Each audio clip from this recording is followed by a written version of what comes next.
Halos hindi ako kumukurap habang diretsong nakatingin sa isang sisidlan na nakapatong sa lamesa na malapit kung saan ako nakahiga.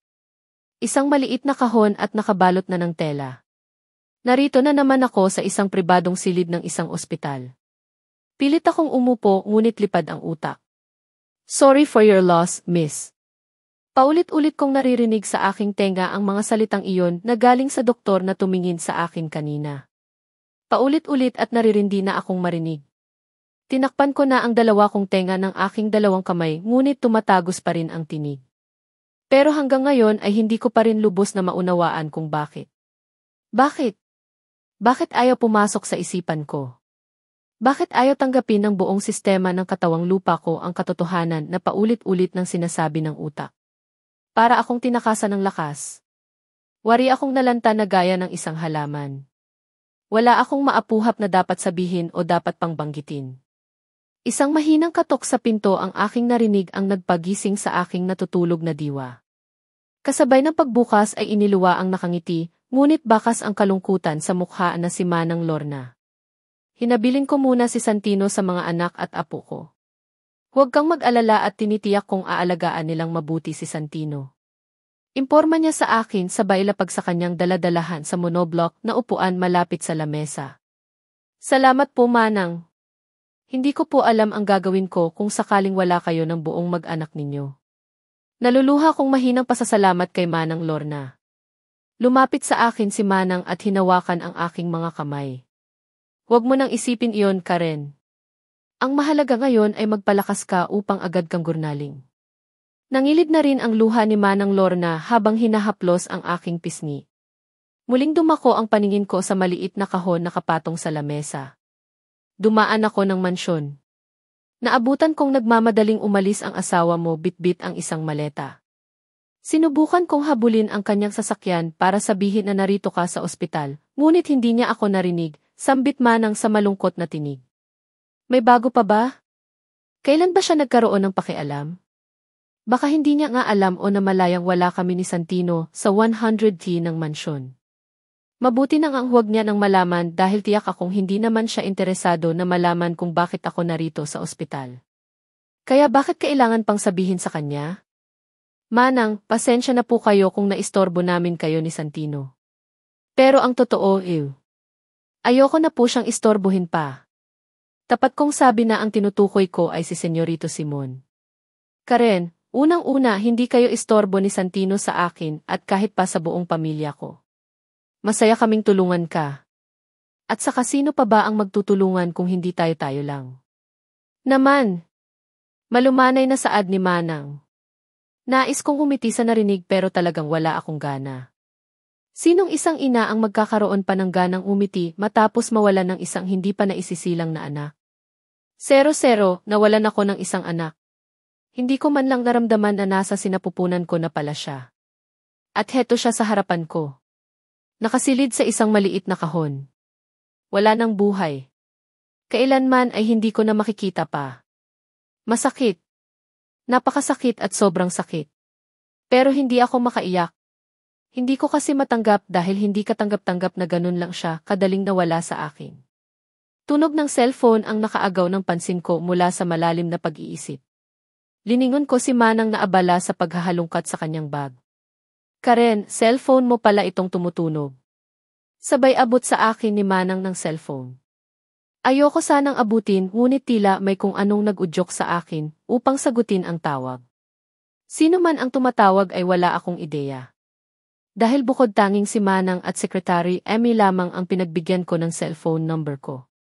Ang known number ang nakarehistro sa screen ng cellphone nang makita ko ito. Hindi ko ugaling sumagot ng hindi kilalang numero pero hindi ko din maintindihan kung bakit kahit wala akong kagana-gana dahil sa pagluluksa ay sinagot ko ang tawag. Hello, sabi ko nang itapat ang cellphone sa kaliwang tenga ko at tinanong naman ng kabilang linya kung ako ba si Iis Karen Santo Domingo. Ako nga Tipid kong sagot.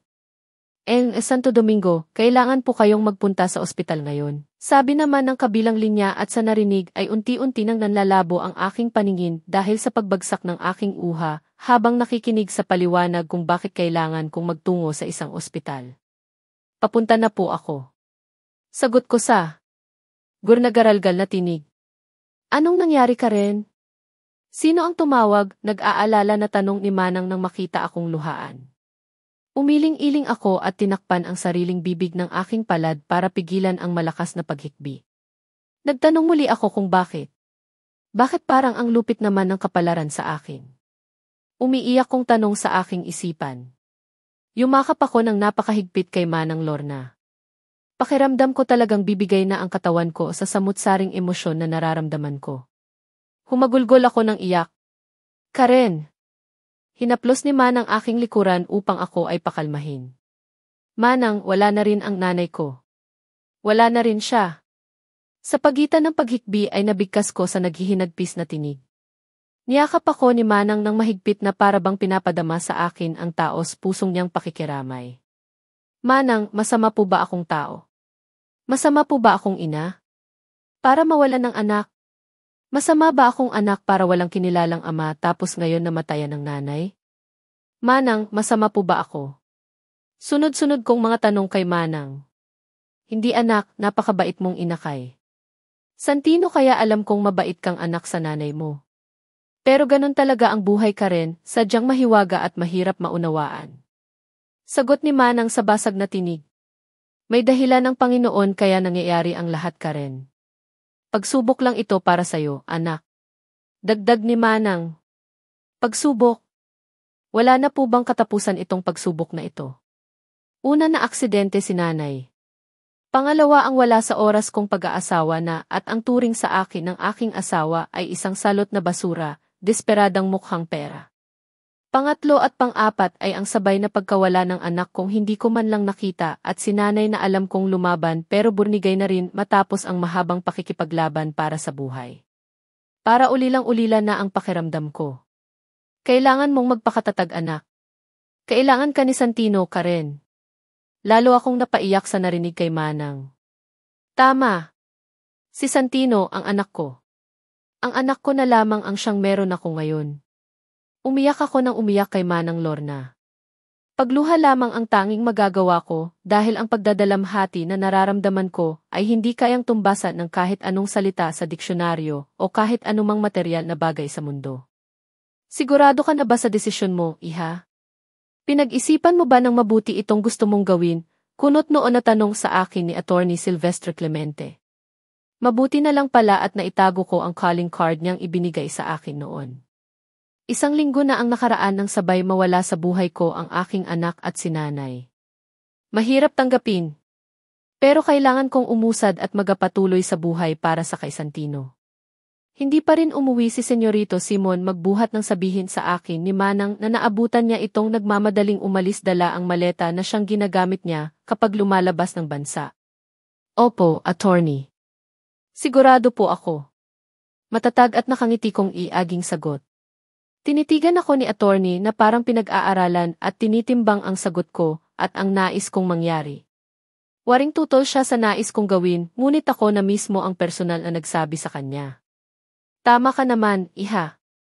Mahigpit na bilin ni Senyora Loretta na kapag nakipaghiwalay si Simon ay otomatikong mapupunta lahat ng ari-arian ng namayapang senyora ay sa inyong mag-ina.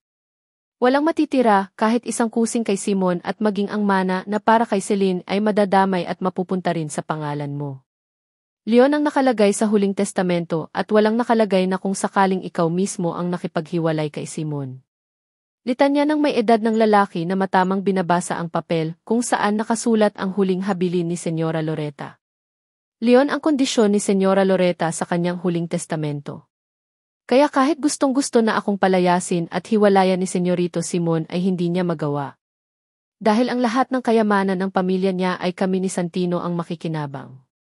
Alam ko namang kayang-kaya ni Senyorito na masigitan ang yaman na iniwan ng kanyang namayapang lola dahil sa angking talino at diskarte sa larangan ng pagnenegosyo.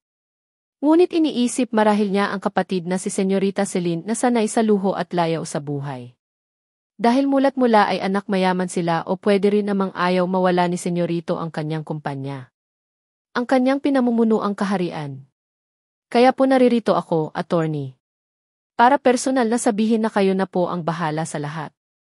Pipirmahan ko po ang kailangan kong pirmahan para po mapadali ang lahat. Malugod kong sabi sa kagalang-galang na abogado. Saglit na nawalan ng kibo si attorney at inayos pa ang salamin sa kanyang mata. Sabihin mo nga iha, anong dahilan mo para gawin ang bagay na ito? Karen, alam mo ba kung gaano kalaking halaga ang mawawala sa inyo ng anak mo? Tanong muli ni attorney. Ngumiti ako at sumagot ng diretso sa mga mata ng kausap ko. Hindi ko naman po kasi kailangan ang ganyang kalaking halaga at kadaming kayamanan. Wala naman po akong alam sa pagpapatakbo ng kahit anumang negosyo. Lumaki po ako sa hirap at sanay po akong pinaghihirapan ang isang bagay para makuha. Masaya na po ako sa simpleng buhay na kasama po ang anak ko, attorney. Sapat na po ang mabuhay kami ng tahimik ng anak. Gusto ko na pong maging malaya sa lahat. Lalo na sa kasal namin ni Senyorito Simon. Alam ko po na nakakahinayang ngunit pinag-isipan ko pong mabuti ang lahat ng desisyon ko. Matapat kong iaging paliwanag. Turn ang utango si attorney habang nakikinig sa akin. Well, kung talagang desidido ka na sa desisyon mong ito.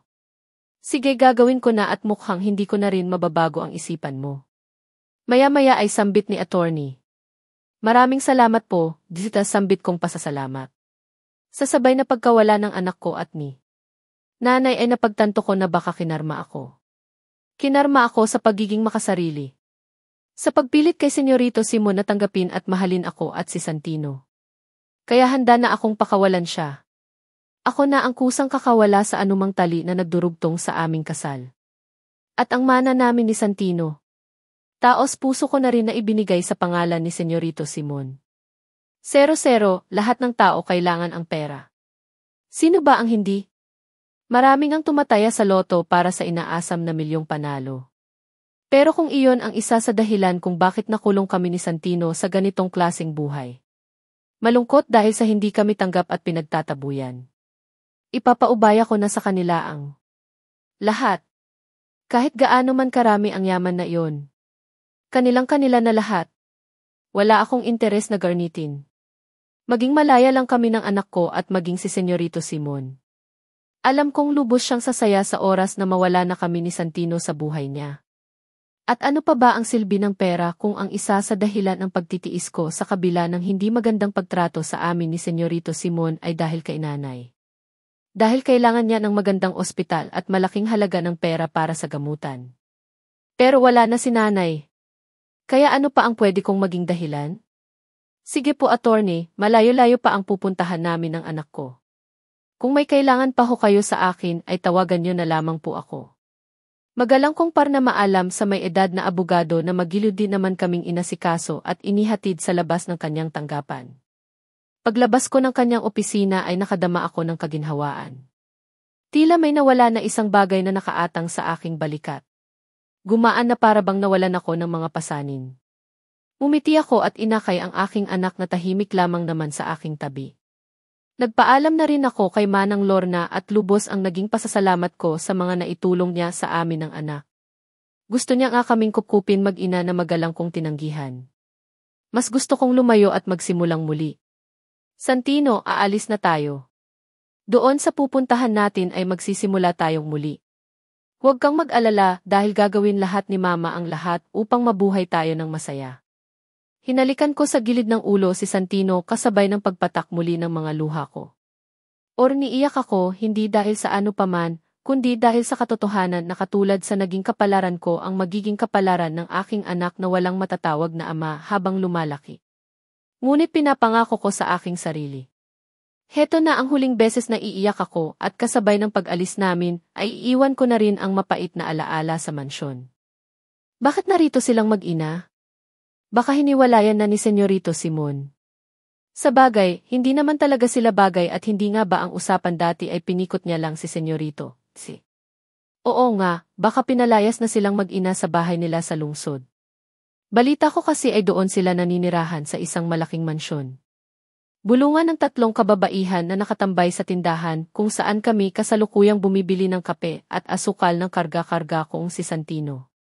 Dahil malapit lang naman ang kinaroroonan nilang 3 at medyo may kalakasan ang kanilang boses, kaya naman malinaw kong naririnig na kami ng anak ko ang paksa ng kanilang pag-uusap. Hindi naman bago sa akin na kaming mag-ina ang pinag-uusapan nila. Mula nang dumating kami sa bahay namin ay madalas ko nang makita ang mga nagbubulungan ng mga kapitbahay habang nakatingin sa aming mag-ina. Kung sa bagay, hindi ko naman sila masisi kung nagtataka man sila sa biglaan naming pag-uwi na mag-ina. Ano pa nga ang ginagawa namin ng anak ko dito na alam ng karamihan ay nakatira kami sa syudad. Alam ng lahat na ako ang asawa ng tagapagmana ng Hacienda Santo Domingo at si Santino ang panganay na anak ni Senyorito Simon. Wala naman kaming ibang pupuntahan ni Santino, kundi ang Urnwiklito sa bahay ng aking yumaong nanay. Isang linggo na rin ang nakaraan nang magdesisyon akong umuwi na rito sa aming probinsya. Mahirap na desisyon lalo pa at hindi naman nasanay si Santino na nakatira kami sa maliit na bahay kubo. Hindi siya sanay na nakakarinig ng tilaok ng manok sa urnaga at sa maraming tao na nakapaligid sa amin sa tuwing kami ay mamamataan sa labas ng bahay. Batid kong nais nilang mag-usisa, ngunit walang mailakas loob na magtanong ng direkta sa akin.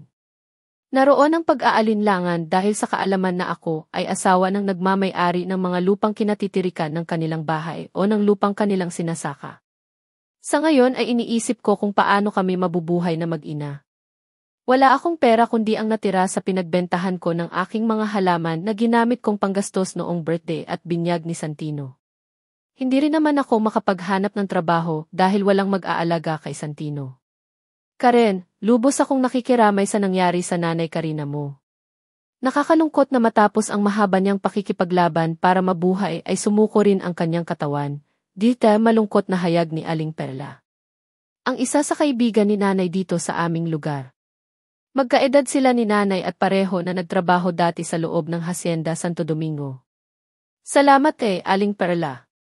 Alam ko naman po na lumaban si nanay upang mabuhay, ngunit talagang hindi na po siguro kinaya ng kanyang katawang lupa. Wika ko naman. Muli akong naging malungkot nang maalala si nanay. Sa totoo lang ay hindi ko alam ngayon kung paano ang mabuhay nang wala siya ng tuluyan dito sa mundo. Nasanay kasi akong iaging siyang nakasaklolo sa akin. Sanay akong iagi siyang nasa tabi ko mula noong ako ay kanyang isinilang. Pero iba na ang sitwasyon ngayon. May anak na rin ako na dapat buhayin. Kaya naman dapat na akong masanay na tornayo sa aking sariling mga paa.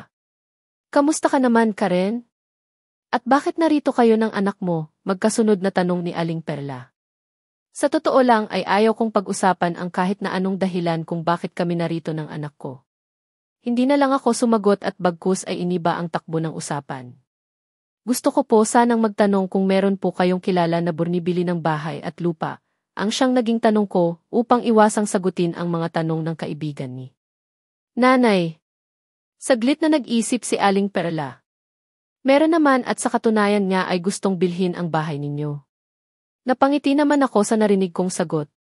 Huwag mong sabihin na nais mong ipagbili ang bahay ninyo. Gamanghang tanong ng aking kausap. Ang plano ko talaga ay ibenta ang lupa at bahay namin klito sa hacienda. Ayokong manatili rito lalo pa at kilala ng mga tao kung sino ang asawa ko at tatay ng anak ko. Opo, upang wala na po akong balikan pa sa lugar na ito. Aalis din po kasi kami ni Santino, dito ang sagot ko. Akala ng karamihan ay naghiwalay na kayo ni Senyorito Simon kaya kayo ay narito na mag-ina. Naku! Ang mga tsismosa nga naman. Masyadong advance kung mag-isip. Nandito ka lang pala upang ibenta na itong bahay ninyo. Sa bagay, dapat mo nang ang ipagbili upang mapakinabangan dahil sayang lang kung kakainin lang ng alikabok ang buong bahay. Hayaan mo at sasabihin ko agad sa kakilala kong interesado rito sa bahay ninyo. Dito saad ni Aling Perla na nakipagkwentuhan pa saglit, ngunit nagpaalam na rin na pupuntahan pa ang kilalang interesado dito sa bahay. Hindi na rin ako nagulat sa kanyang nasambit ukol sa usapan ng ibang tao, kung bakit kami nandito ngayon ni Santino. Wala naman akong pakialam pa kahit pag-usapan pa nila ang buhay namin. Ang importante ngayon ay makaalis na kaming mag-ina sa lugar na ito. Ayokong lumaki dito si Santino. Siguradong pupukulin siya ng panlilibak ng mga mapanghusgang tao at sasabihan ng mga masasakit na salita gaya ng ginawa nila sa akin. Pag-aari ng mga santo. Domingo ang halos ng mga lupain na nakapalibot dito sa lugar kung nasaan kami ngayon ng aking anak. Kaya walang hindi nakakakilala sa amin ni Santino. Mahirap na desisyon na pakawalan ang bahay na ito. Dahil punong-puno ng alaala ng nakaraan ang bawat sulok dito. Ngunit sa tuwing igagala ko ang aking mata sa kabuuan ng bahay, ay nakikita ko kahit saan ang figura ng aking nanay. Masaya habang nakangiti at buhay na buhay. Kaya lalo akong kinakain ng lungkot at bighati. Hindi ko alam ko kung saan kami pupunta ng anak ko pero bahala na. Gusto ko lang lumayo. Doon sa walang bakas ni Senyorito Simon. Doon sa makapag-umpisa kami ni Santino o walang taong pumupuna sa aming mag-ina. Kung nakaya ni nanay na palakihin ako na siya lang mag-isa. Kakayanin ko rin para sa anak. Determinado kong wika sa aking sarili habang nakatingin sa anak kong walang kamuwang-muwang sa kinakaharap naming sitwasyon. Ma, may nakabili na raw po ng Hacienda Esmeralda. Imporma ng anak kong si Santino na ngayon ay 10 taong gulang na habang pinaparada ang kanyang lumang bisikleta sa 100T ng maliit na garahe sa gilid ng aming bahay. Galing siya sa eskwelahan at ngayon nga ay nakauwi na dito sa aming munting tahanan na gawa ang kalahati sa bato at ang kalahati naman ay sa pawid. Mabuti na nga lang at nakabili na ako ng second-hand na yero para sa aming bubong na dati ay yari ilang sa kugon na kapag umuulan ng malakas at sumabay pa ang malakas na hangin ay para na rin liliparin. Isa lamang ang kwarto ng aming bahay at doon kami sama-samang natutulog. May maliit na sala kung sakaling may bisita kami na dumating. Meron din maliit na kusina at maayos na palikuran. Malawak ang aming bakuran kung saan nagagamit kong taniman ng mga kung ano-anong mga halaman. 8 taon na ang nakalipas. 0-0, ganun kabilis at katulin ang dumaan na taon simula nang lisanin namin ni Santino ang lungsod at umuwi dito sa probinsya para magsimulang muli. Laking pasasalamat ko nga noon dahil sa tulong ng kaibigan ni Aling Perla ay naibenta ko naman agad ang maliit na bahay at lupa na pinundar ni Nanay Karina at nagamit ko agad ang halaga ng pinagbentahan upang makahanap ng panibagong pagtatayuan ng bahay. Hindi ko inakala na dito kami sa kabilang bayan dadalhin ang aming mga paa ni Santino. Nakapagpatayo ako ng maliit na kubo malapit sa Hacienda Esmeralda, kung saan din ako namamasukan bilang isa sa mga trabahador na nagtatrabaho sa kanilang mga malawak na bukirin. Simple lang naman ang gusto kong mangyari kahit noon pa.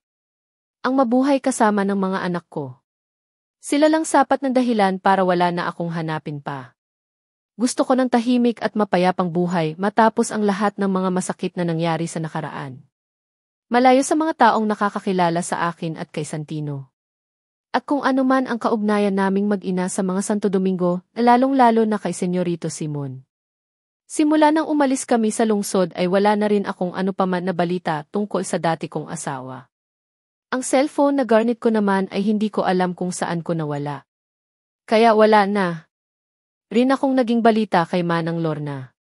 Dalangin ko na lang na sana ay nasa mabuti silang kalagayan ng kanyang buong mag-anak kagaya namin ng mga anak ko.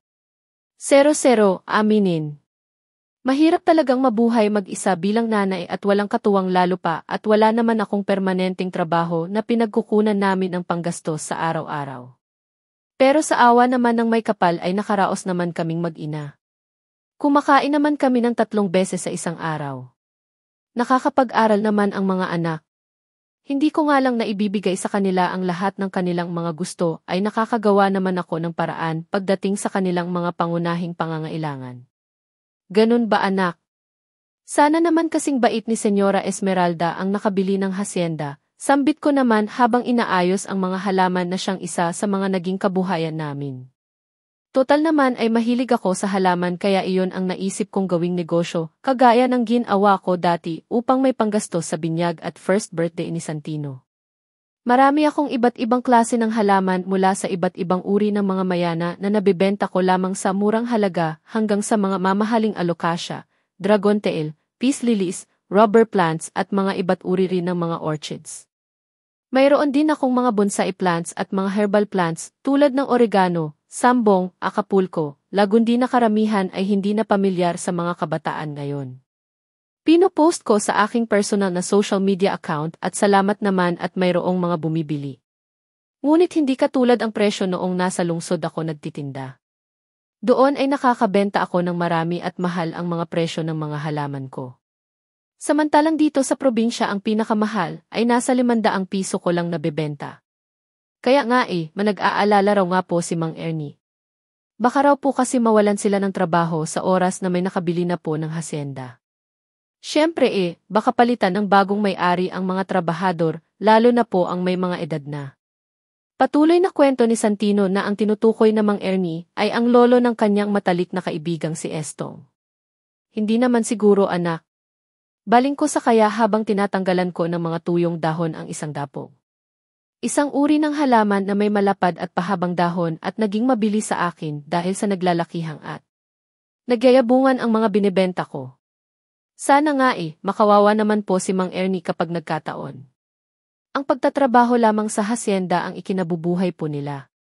Umiti ako sa narinig sa tinura ng aking anak. Likas talaga sa kanya ang pagiging maawain sa kapwa na parang ang namayapang Senyora Loretta. Sayang lang at hindi na sila nagkakilala pa na maglola. Waringang nakikita ko sa imahe ng matandang Senyora Esmeralda ang katauhan ni Senyora Loretta. Wala na rin asawa si Senyora Esmeralda at nasa Japan ang nag-iisang anak na babae kung saan ito nakabase dahil sa trabaho. Doon na rin nagkaroon ng pamilya at naninirahan. Kaya naman dahil sa katandaan at hindi na kaya pa napatakbuhin ang hasyenda ay nakapagdesisyon na ang matandang babae na sumunod na lamang sa anak sa dayuhang bansa at ibenta na lamang ang kanyang mga ari-arian dito sa Pilipinas. Ganun talaga ang buhay anak. Darating at darating ang pagbabago kahit pa ayaw natin. Malaking tulong rin naman ang kinikita ko kapag kasama akong umani ng mga pananim. Kaya isama na lang natin sa ating panalangin ang suliranin ni Mang Ernie at ng lahat ng trabahador at tao sa hasyenda. Nakangiti kong suhestyon sa aking anak na seryoso rin sa kanyang ginagawa na paglilinis sa kanyang bisikleta. Sige Magsi. Maya-maya ay naging sagot ng anak ko at tumayo na rin mula sa kanyang ginagawa at tumuloy sa loob ng bahay upang makapagpalit na ng damit pambahay. Saglit lang siyang nawala at pagbalik sa teresa ng bahay namin kung saan abala pa rin ako sa pagpapaganda ng mga halaman ay meron na siyang dalad-alang nilagang kamoting kahoy na nakalagay sa plastik na plato at isang baso ng tubig. Ma, asan nga po pala si Seb? Kunot noon niyang tanong sa akin, habang nakaamba ng isusubo sa bibig ang nilagang kamoting kahoy na hawak sa kanang kamay. Nagpaalam sa akin na kanina na aalis. Pupunta raw siya sa kapatid ni Estong. Baka naroon sa hasyenda at doon na naman sila naglalaro. Sagot ko naman sa anak kong naupo na sa tabi ko, habang panay na ang nguya sa merienda na niluto ko kanina. Si Seb ang 7 taon gulang kong bunsong anak na lalaki. 0-0 at tama. Nagkaanak ako ulit. Ngunit kambal sana ang pangalawa kong anak kung hindi nawala sa sinapupunan ko ang isa sa kanila. Mabuti na nga lamang at agad akong naisugod sa ospital ni Manang Lorna at mabilis na naagapan ang pagdurugo ko ng mga nurse at doktor na tumingin sa akin at nailigtas si Seb sa tiyak na kapahamakan. Si Seb nakabaliktaran ng ugali ni Santino. Tahimik at hindi palakibo ang panganay kong anak. Madaldal at hindi naubusan ng kwento ang bunso kong anak. Madalas nga naubusan na ako ng salita at wala na akong mahanap na sagot sa mga tanong niya na kadalasan ay imposible. Napapaisip nga ako kung paano niya iniisip ang iba niyang katanungan. Gaya na lamang ng ano ang boses ng uod. Si Seb din ang madalas na nagtatanong kung kailan darating ang papa nila na hindi ko kailanman masasagot. Gurnawa kasi ako ng kwento na nasa ibang bansa ang ama na kanilang pinananabikang makita at makasama at kaya hindi nakakauwi ay dahil nga nagtatrabaho ng mabuti. Ewan ko nga kung pinaniniwalaan pa nila ang dahilan ko, lalo na si Santino na nakakaintindi na. Wala rin silang pareho na alam tungkol sa papa nilang dalawa. Kahit pangalan ni Senyorito ay iniba ko sa halip na Simon na mas kilala niyang pangalan ay Andres ang ibinigay kong pangalan. Wala rin akong pinakita na litrato ni Senyorito. Dahilan ko naman ay nasama ang mga litrato sa nasunog naming bahay. Dati na siyang naging dahilan ko rin kung bakit kami lumipat dito sa Hacienda Esmeralda. Ayoko na rin na magkaroon ng kaugnayan ang aking mga anak kay Senyorito Simon o kahit pa kay Senyorita Celine. Ayokong masaktan ang mga anak ko kapag nalaman nila kung sakali kung sino at saan matatagpuan ang kanilang ama. Tama nang ako na lamang ang nakaranas ng sakit kung paano itaboy at makarinig ng kung ano-anong mga masasakit na salita. Habang padagdag ng padagdag ang kanilang mga edad ay natatakot na rin ako. Natatakot akong isang araw ay sabihin nilang hahanapin nila ang kanilang ama at iwanan na nila ako. Takot akong malaman nila ang katotohanan.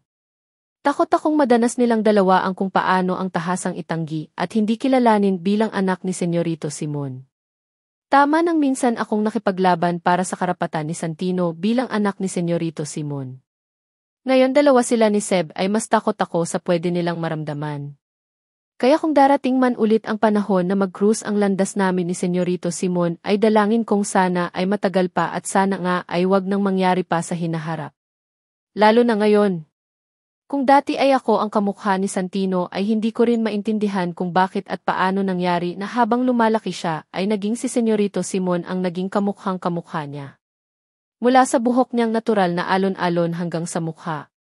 Sa kanyang matangos na ilong, labi at mga mata na kung nakatitig ay siya ng ama niyang si Senyorito Simon at hindi ko rin pwedeng sabihin na baka nagkataon lamang na magkamukha silang dalawa dahil ganun na ganun din ang itsura ng bunso kong si Seb. Ma! Tawag ng isang matinis na boses ang nagbalik sa akin mula sa pag-iisip at nang lingunin ko ay ang turnatakbo kong bunsong anak. Ma! Galing po akong hasyenda. Sabi ni Manang Puring maihandaan daw po sa linggo at order daw po sa inyo ng mga bulaklak ng orchids para raw po dekorasyon sa lamesa nila. Kasi darating na raw po ang nakabili ng hasyenda at ipapakilala na po ni Senyora Esmeralda. Walang patid na pagkwento agad ni Seb pagkakita sa akin. Mula sa pagkakayuko sa mga halaman ay tumayo na ako at naglakad para lapitan ang hinihingal kong bunsong anak. Kinapa ko ang kanyang likod na basang-basa ng pawis. Santino! Pakikuha mo nga ng sapin sa likod si Seb. Utos ko kay Santino na matapos kumain ay pumasok na loob ng bahay. Maliit lang naman ang bahay namin kaya sigurado akong narinig niya ang pinag-uutos ko. Ma, imbitado raw lahat ng tao sa hasyenda. Wika po ni Senyora Esmeralda kasi daw po aalis na po siya. Saan po ba pupunta si Senyora? Tanong ni Seb na nakakunot noo pa. Ma, heto na Si Santino na inabot ang lumang lampin na siyang ginagawa kong pangsapin sa kanilang likod kapag basa sa pawis. Manipis lamang ang lampin at sumisipsip ng pawis dahil cotton. Salamat, nak. Pasasalamat ko sa anak ko at inabot na ang lampin. Sa Japan na kasi titira si Senyora Esmeralda, Seb. Sagot ko sa tanong ng bunso ko habang nilalagay ang sapin sa kanyang pawis na likod. Hindi po ba sa ibang bansa iyon, ma? Muli niya na namang tanong. 0-0 anak sa ibang bansa nga ang Japan. Baliwala kong sagot at burnalik sa ginagawa ko sa mga halaman matapos siyang lagyan ng sapin sa likod. Hindi po ba nasa ibang bansa rin si Papa? Saan nga pong bansa, ma? Sunod-sunod niyang mga tanong na nakapagpatigil sa patritrim ko sa mga dahon ng dapog. Hindi ko matandaan kung may binanggit ba akong pangalan ng bansa kung nasaan kunwari. Naroon si Senyorito Simon. Ma! Saan ang bansa naroon si Papa Andres? Mulit niyang tanong na tila naiinip na dahil hindi ako sumagot. Sa Amerika, Seb. Si Santino ang sumagot. Hindi ako sigurado kung may nabanggit ba akong Amerika sa kanila. Pero marahil nga ay meron kaya nasabi na rin ni Santino sa kapatid. Ma, wika po ni Manang Puring ay lalaki raw po ang nakabili ng hasyenda at sabi po niya kamukha ko iyo eh. Tumigil ang paghinga ko sa muling pagkwento ng anak ko. Kamukha mo. Kunwari ay nagtataka ako pero tinatambol na ang dibdib ko. Opo, mapareho ko raw po na pogi. Sabay bumungisngis pa ang anak ko nang sumagot.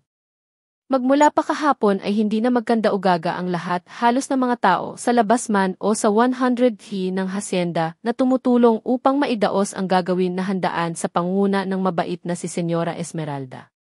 May mga naghihiwa ng gulay at karne. May nagluluto ng iba't ibang putahe ng karne ng manok, baboy, kambing, baka, itik at mga inihaw na isda gaya ng bangus, tilapia at mayroon din naman mga shellfish at marami pang ibang uri ng pagkain ang niluluto. May mga naghahalo ng malagkit na kalamay na halos sumasama na sa malaking kawa kapag hinahalo. Kaya naman sa mualtsari na rin ang masarap na amoy ng mga lutuin na humahalo sa hangin na tila, along nagpapagutom sa mga tao. Ngayon naman ay abala ang lahat sa pag-aayos ng mga palamuti sa paligid ng hasyenda. May mga nagsasabit ng iba't ibang kulay ng mga ilaw sa mga puno upang kung sakaling abutin ng gabi ang kasiyahan, ay may ilaw na nakasindi para magbigay liwanag sa buong kapaligiran sa pagkagat ng dilim.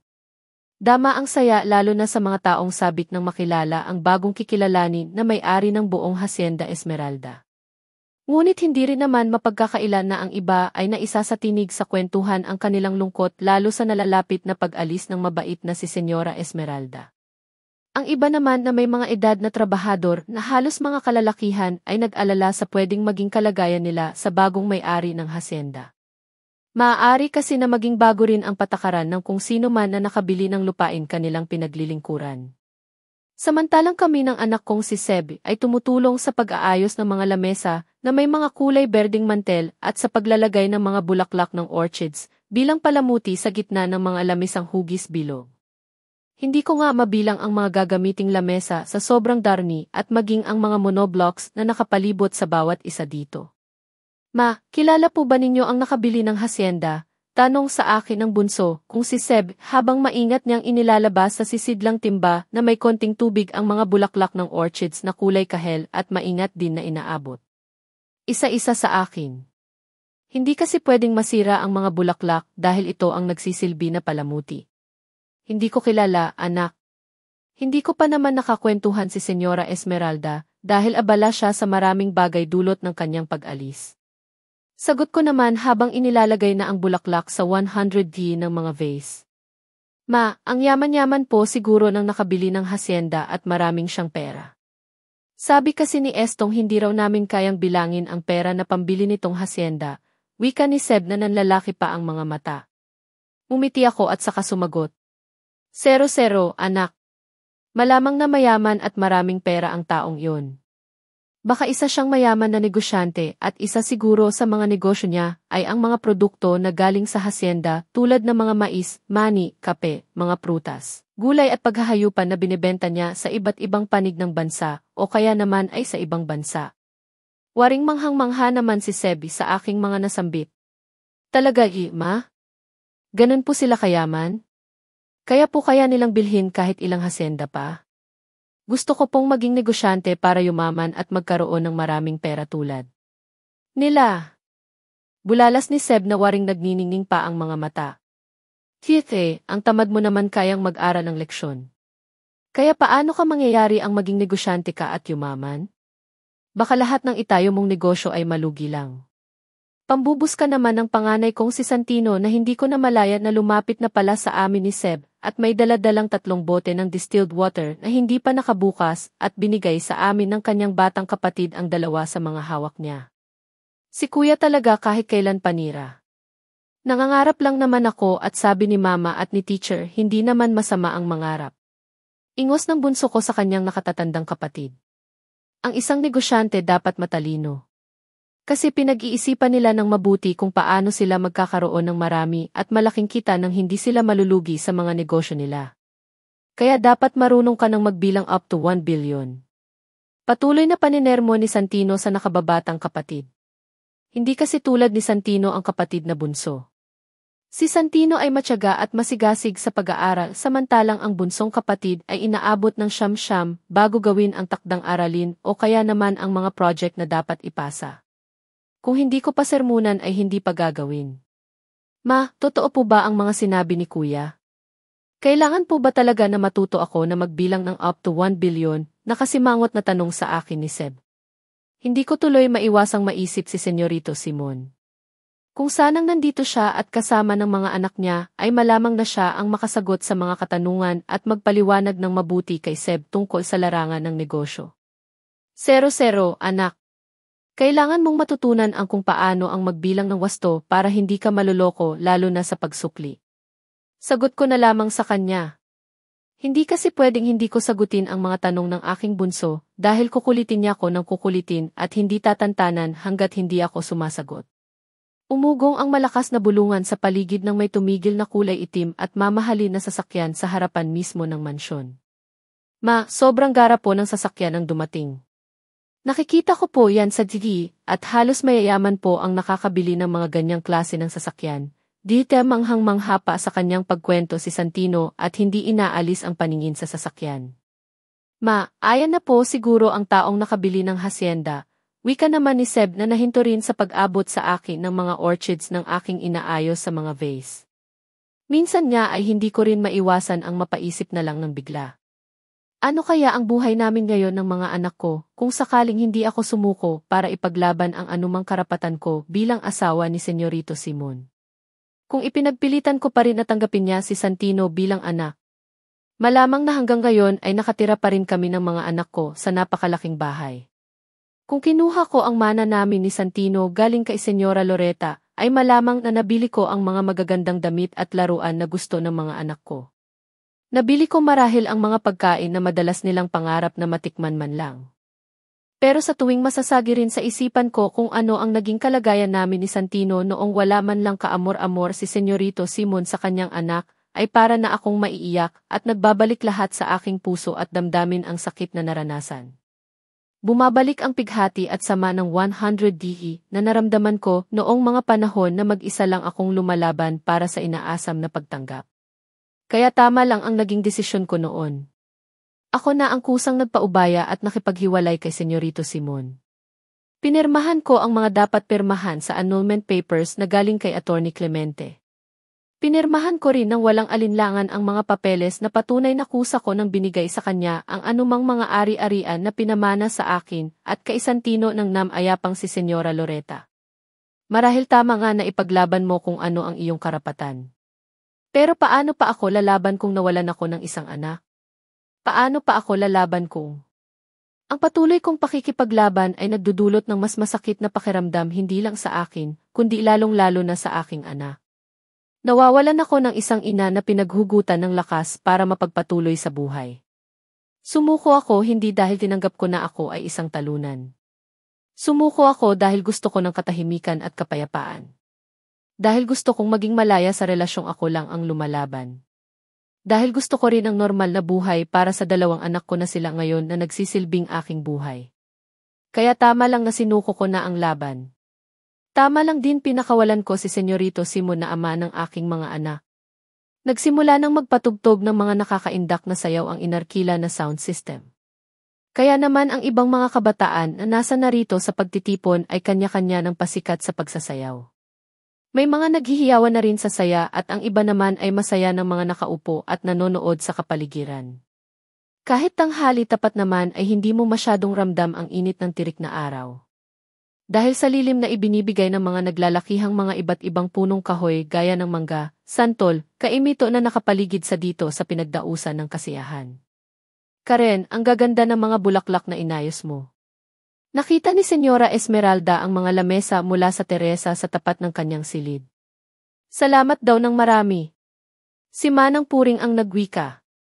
Siya ang mayordoma ng mansyon.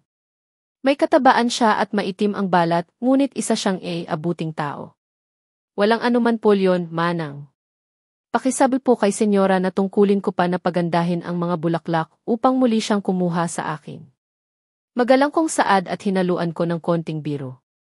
Siya nga naman, sambit naman ni Manang Puring at pareho na kaming mahinang tumawa sa kanyang pagsang-ayon. Bakit hindi pa kayo kumukuha ng pagkain? Abagisi kanina pa nagbigay ng hudyat na pwede nang kumain ang lahat ng mga tao dito. Kunot noon na tanong sa amin ng mga anak ko ni Manang Puring. Marami pa po kasi na nakapila sa lamesa kung nasaan po ang mga pagkain, Manang. Sagot naman ni Seb na gurnawi pa ang paningin sa lamesa kung saan dagsa ang mga taong nakapila para sa pagkain. Ay sus, bulalas ni Manang Puring na pumapalakpak pa nang makita ang haba ng pila ng mga tao. Maya-maya na po kami pipila, Manang. Hindi pa naman ho kami masyadong gutom, sabi ko na lamang sa kanya. Oh, siya, kumain kayo ng kumain eh. Lalo na itong si Sabas. Ayokong mangayayat kang bata ka. Mahal na mahal ka ni Manang kaya gusto ko ay aging kang malusog. Nalukot ang gwapong mukha ng anak kong si Seb nang marinig ang Sabas na tawag sa kanya ni Manang Puring. Manang, Seb po ang pangalan ko at hindi po Sabas kasi po Sebastian po ang tunay ko po na pangalan at hindi po Sebastian. Pagtama ng anak ko sa kanyang pangalan. Nakatuwaan na kasi ni Manang Puring na tawaging Sabas si Seb dahil mas madali raw banggitin. Seb ang nakasanayan kong tawag kay Sebastian dahil mahaba kung babanggitin ko ang kanyang buong pangalan. Nakapila na kami ng mga anak ko para kumuha ng pagkain sa napakahaba na lamesa ng. Nararamdaman kong tila tumahimik. Nilingon ko ang mga tao sa paligid at iisa lang ang direksyon ng kanilang tinitingnan, kaya naman hinila na rin ang aking mga mata sa gawing iyon. Nakangiting bumaba sa hagdan ang Senyora Esmeralda ng napakaganda sa kanyang suot na kulay dilaw na dress na sakto lang ang tabas para sa kanyang edad. Hindi naman kasi mataba ang pangangatawan ng senyora, dahil alaga niya ang kanyang katawan sa kabila ng siya ay may edad na. Nakaalalay sa kanya ang isang lalaki na hindi ko pa masyadong maaninag ang mukha. Siya na nga kaya ang nakabili ng hacienda, tanong ko sa aking isip at hindi ko na rin inalis ang aking paningin sa kanilang dalawa. Matangkad na lalaki na may magandang tikas ng katawan. Ngunit ganun na lamang ang panlalamig ko nang makita ko ng malapitan kung sino ang lalaking kasama ngayon ni Senyora Esmeralda. Pakiramdam ko nahihirapan akong lumunok at hindi ako makahinga ng maayos. Waring nawala sa ritmo ang pintig ng puso ko. Mula sa kanyang alon-along buhok, matangos na ilong at sa hugis ng mga mata. Alam kong kilalang kilala ko kung sino siya. Umugong ang bulungan ng bumaba na ang dalawang tao sa hagdan at nasa harapan na ng mismong pinagkaganapan ng kasiyahan. Pinatay na ang maingay na sound system kaya naman mas narinig ko pa ang malakas na kalabog ng dibdib ko. Mga anak, sa bahay na lamang pala tayo kumain. Bigla kong pagyaya sa mga anak kong nalilitong napatingin sa akin. Bakit si Ma? Ang darni pong pagkain dito at saka ayan na po ang bagong may-ari ng hacienda. Ipapakilala na po ni Senyora Esmeralda. Maktol ni Seb sabay turo pa sa gawin ni na Senyora Esmeralda at ng lalaking kasama nito. Hinawakan ko sa magkabilang braso ang mga anak ko at isinabay na sa aking paglakad. Ma, napapaano po ba kayo? Kunot noon na tanong ni Santino bagamat nagpasyanod na rin sa paglalakad. Mama naman wala naman tayong pagkain doon sa bahay. Hindi naman kayo nagluto. Patuloy na maktol ni Seb. Pero hindi ko na sila sinagot. Hindi naman pansin ng mga tao sa paligid ang aming pag-alis dahil lahat sila ay sa isang direksyon lang nakatingin. Tanging gusto ko lang ngayon ay ang makalayo sa lugar na ito. Dahil ang lalaking kasama ni Senyora Esmeralda na posibleng siyang nakabili ng buong hacienda ay walang iba kundi ang dati kong asawa at siyang ama ng mga anak ko. Si Senyorito Simon Santo Domingo. Ma, pasok na po ako. Magalang na paalam sa akin ni Santino na wala pang alas 6 ng umaga ay nagising na. Naka-school uniform na siya at nakasuot na rin ang kanyang school bag maayos na nakasuklay ang kanyang alon-alon na buhok. Mag-ingat ka anak lalo sa pagpedal mo ng bike. Baka mamaya hindi mo mapansin na may kasalubong ka ng sasakyan o kaya ay tao. Ingat ka rin baka may butas o uka ang kalsada at bigla ka na lang sumemplang. Mga paalala ko naman sa kanya habang itinabi ko muna ang walis tingting na aking hawak at sinundan ng tingin si Santino na pumasok sa maliit naming bodega at kinuha ang kanyang bisikleta. Kagaya ng kanyang nakagawian ng gawin. Kinuha niya muna ang malinis na basahan at pinunasan ng mabuti ang kanyang munting sasakyang gamit patungo sa eskwelahan. Ganyan ang gawain ng anak kong panganay bago at pagkatapos niyang gamitin ang kanyang mahal na bisikleta. Dahil may kalayuan ang kanilang eskwelahan ni Seb. Pinag-ipunan ko talagang bilhin ang kanyang bisikleta na nabili ko lamang ng second hand sa isang kilala. Mahal kasi kung mamasahe silang dalawa sa tricycle at nakakaawa naman ang mga anak ko kung naglalakad lang sila araw-araw patungo sa kanilang eskwelahan. Baka tapos na ang kanilang pang-umagang aralin bago pa sila nakarating. Maingat naman sa lahat ng bagay si Santino, kaya may tiwala ako sa kanyang paggamit sa bisikleta habang angkas palagi ang nakababatang kapatid. Walang pasok ngayong araw ang bunso kong anak dahil may seminar na pupuntahan ang kanyang guro. Kaya naman si Santino lamang ang tutungo sa eskwelahan para mag-aral. Mag-ingat po ako, maalis na po ako. Pakisabi rin po kay Seb na huwag po masyadong lalayo kapag naglalaro po sila ni Estong. Baka po kasi magawi sila sa kakahuyan at mawala. Bilin sa akin ng anak ko at saka nag-umpisa ng magpedal ng bike at sumulong paalis. Nakakatuwa na sa kabila ng lagi silang hindi magkasundo na magkapatid ay lagi niya pa rin naalala si Seb.